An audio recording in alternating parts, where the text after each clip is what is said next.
Assalamualaikum warahmatullahi wabarakatuh.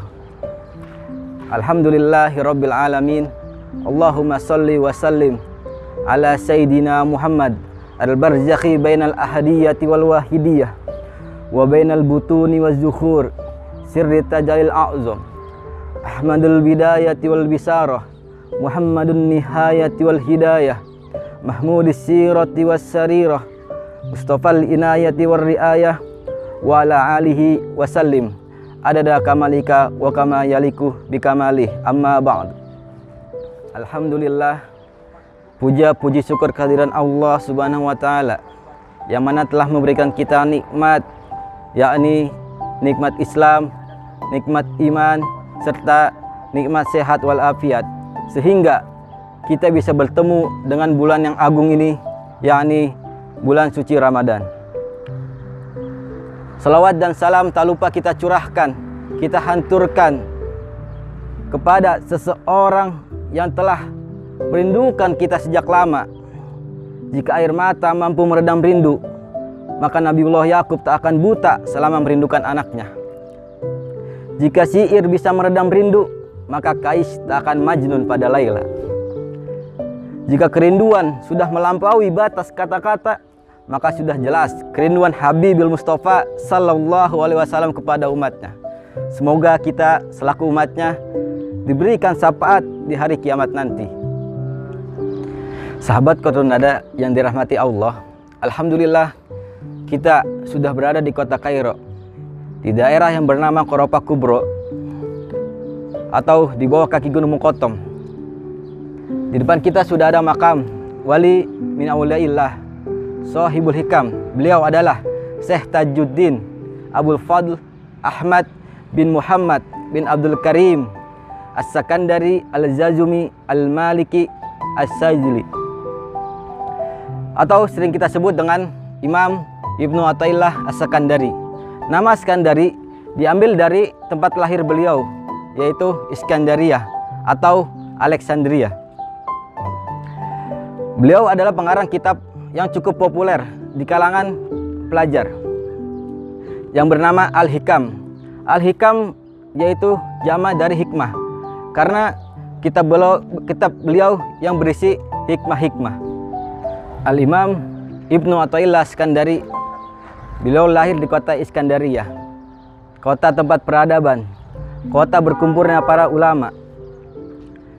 Sebagaimana seperti ayah dan kakek-kakeknya yang ahli fikih, beliau belajar ilmu agama, ilmu fikih di kota Iskandaria, sehingga lahirlah Imam Ibnu Athaillah Iskandari menjadi pakar ahli fikih, pakar ilmu agama, dan menjadi hakim.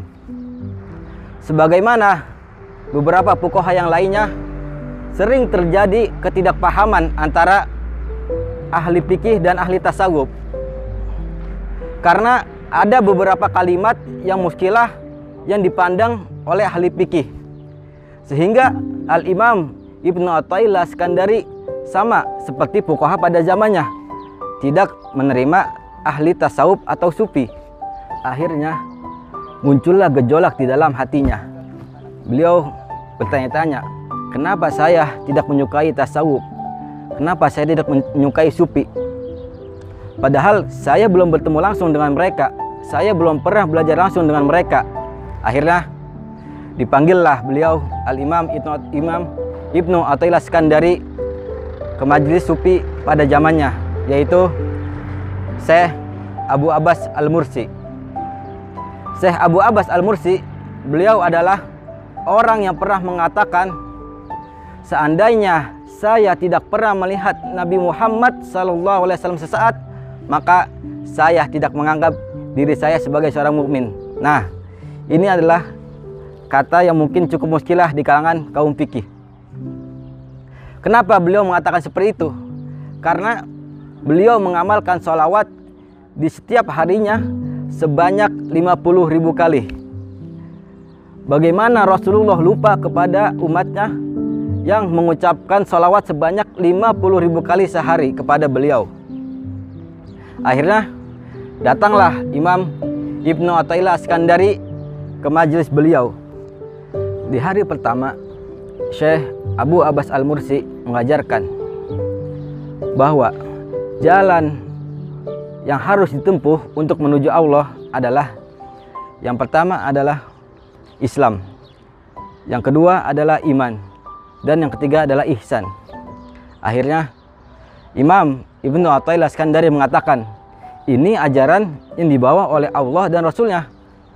Akhirnya pulanglah Imam Ibnu Athaillah Iskandari ke rumahnya.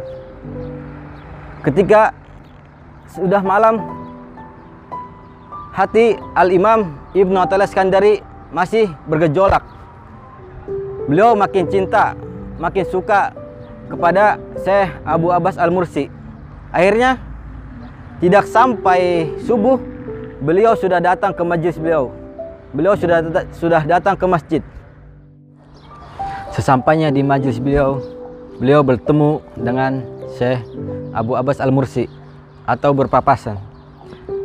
Lalu Syekh Abu Abbas Al-Mursi memandang Imam Ibnu Athaillah Iskandari dengan pandangan yang penuh cinta, penuh mahabbah. Begitupun sebaliknya.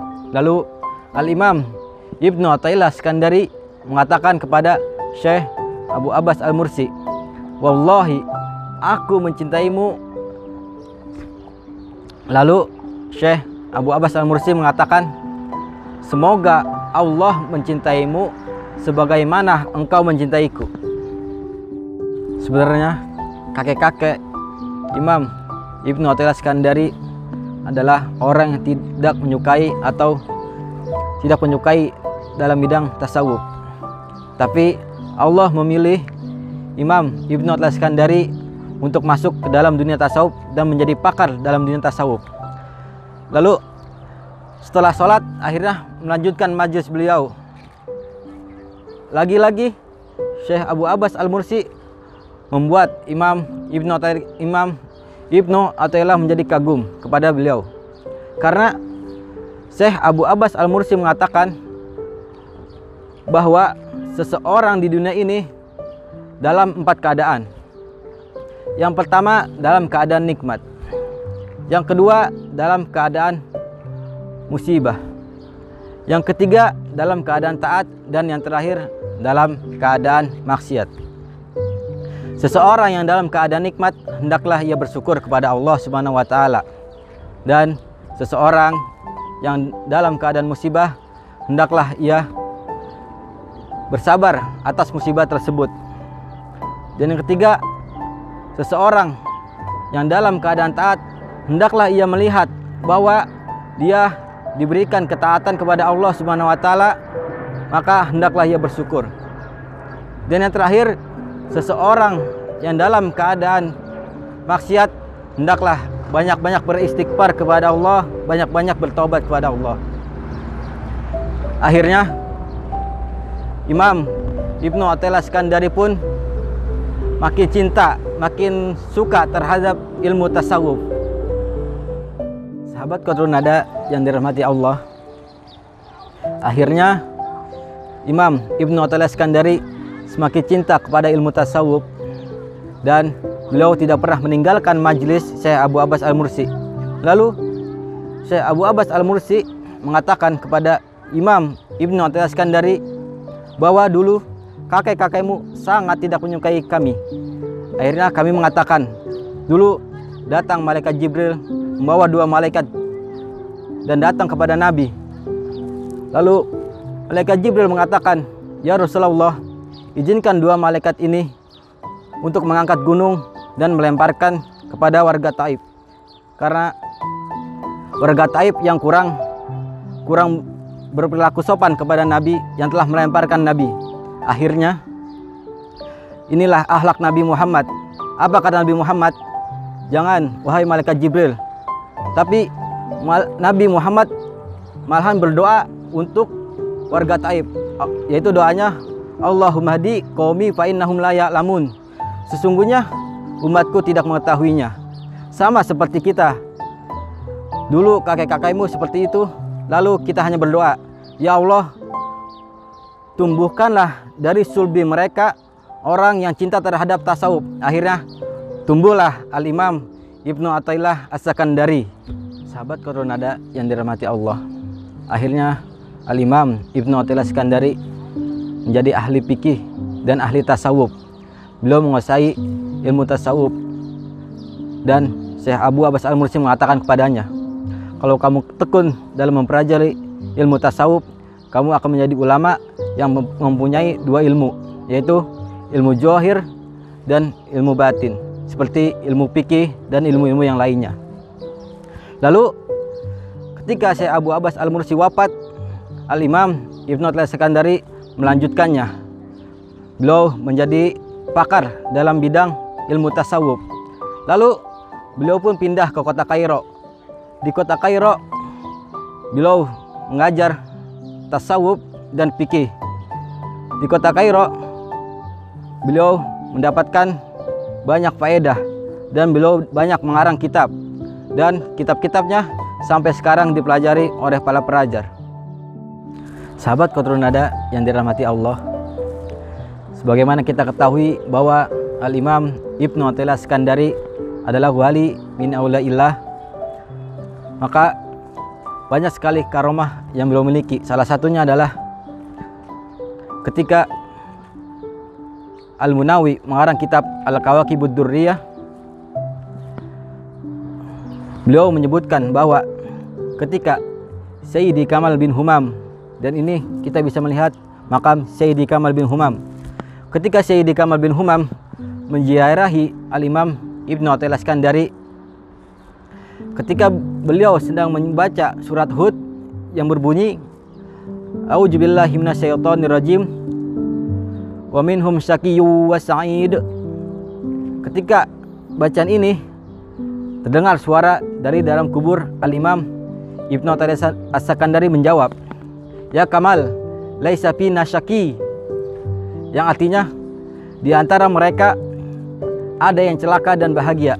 Lalu Imam Ibnu Athaillah Iskandari menjawab, "Ya Kamal, tidak ada di antara kita yang celaka." Lalu Sayyidi Kamal bin Humam mewasiatkan agar dirinya ketika meninggal nanti agar dikuburkan di samping makam Al-Imam Ibnu Athaillah Iskandari. Seperti sekarang yang kita lihat, beliau dikuburkan di samping makam Al-Imam Ibnu Athaillah Iskandari. Begitulah karomah yang terdapat dalam kitab Al-Kawakibud Durriyah.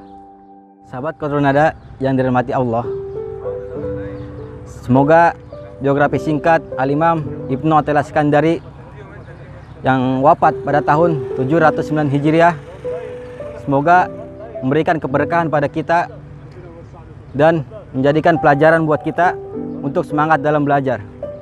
Penutup, mungkin saya akan membacakan beberapa kalam hikmah yang berisi di dalam kitab beliau.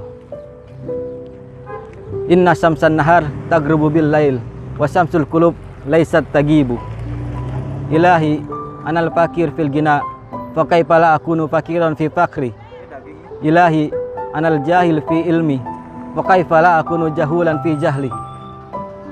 Kaifa takhfa wa anta zahir, kaifa tagib wa anta raqibul hadir. Wassalamun ala mursalin walhamdulillahi rabbil alamin. Wa sallallahu ala sayyidina Muhammadin wa ala alihi washabihi wasallam. Wallahu muwaffiq ila aqwamit thoriq. Wassalamualaikum warahmatullahi wabarakatuh.